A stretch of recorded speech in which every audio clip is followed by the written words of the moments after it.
சென்னையில் சிறுமியை நாய்கள் கடித்து குதறிய சம்பவம் ஏற்படுத்தியிருந்த அதிர்ச்சி நீங்குவதற்குள் அதேபோன்று மற்றொரு சம்பவம் அரங்கேறியுள்ளது. இதனால் பொதுமக்களிடையே பெரும் அச்சம் உருவாகி இருக்கும் சூழலில் இன்று நிகழ்ந்த சம்பவம் குறித்து தற்போது பார்க்கலாம்.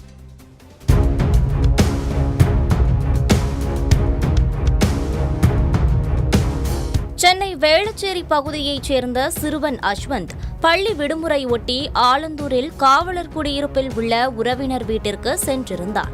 அங்கு விளையாடிக் கொண்டிருந்த போது ஹஸ்கி ரக வளர்ப்பு நாய் கடித்ததில் அஸ்வந்துக்கு பலத்த காயம் ஏற்பட்டது.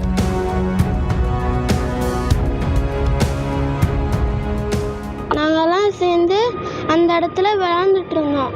அப்போ ஒரு பையன் நாயை வாக்கிங் கூட்டு வந்தான்.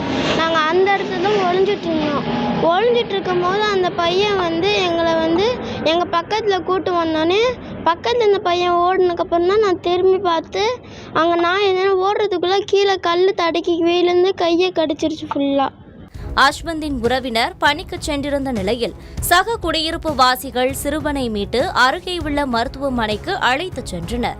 சிறுவனை கடித்த நாய் சைபீரியன் ஹஸ்கி வகையைச் சேர்ந்தது என்றும் அதே குடியிருப்பில் வசிக்கக்கூடிய மற்றொரு காவலர் அந்த நாயை வளர்த்து வருவதும் தெரிய வந்துள்ளது.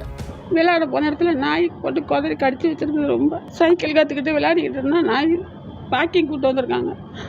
அது குழந்தைய கடிச்சிட்டு அவ்வளோ ரத்தம், ஒரு தலைவாணி வரும் ஃபுல்லாக நனைஞ்சி போச்சு ரத்தம். அப்போ என் பொண்ணும் இல்லை மருமகனும் இல்லை, நான் மட்டும்தான் இருந்தேன். எங்கள் பேத்தி போய் தான் நான் சந்திக்கு கூட்டிகிட்டு எதிர் வீட்டுக்காரங்க ஆஸ்பத்திரி கூப்பிட்டு போய் ஊசி போட்டு கூப்பிட்டு வந்திருக்காங்க. இன்னும் 7 ஊசி போட சொல்லியிருக்கிறாங்க. பயப்பட வேணான்னு சொல்கிறாங்க. நாய்க்காரங்களை போய் சத்தம் போடுறது, அவங்க நான் நாய்க்கு ஊசியெல்லாம் போட்டுட்டோம்மா பயப்படாதீங்கிறாங்க. நான் இவன் வழியில் வேதனையெல்லாம் தவிக்கிறேன். இச்சம்பவம் தொடர்பாக சிறுவனின் உறவினர்கள் புனித தோமையர் காவல் நிலையத்தில் புகார் அளித்துள்ளனர். சென்னை 1000 விளக்கு பகுதியில் உள்ள மாநகராட்சி பூங்காவில் சில தினங்களுக்கு முன்னர் விளையாடிக் கொண்டிருந்த சிறுமியை நாய்கள் கடித்ததால் ஏற்பட்ட அதிர்ச்சி நீங்குவதற்கு முன்னர் அதே போன்றதொரு சம்பவம் நிகழ்ந்துள்ளது.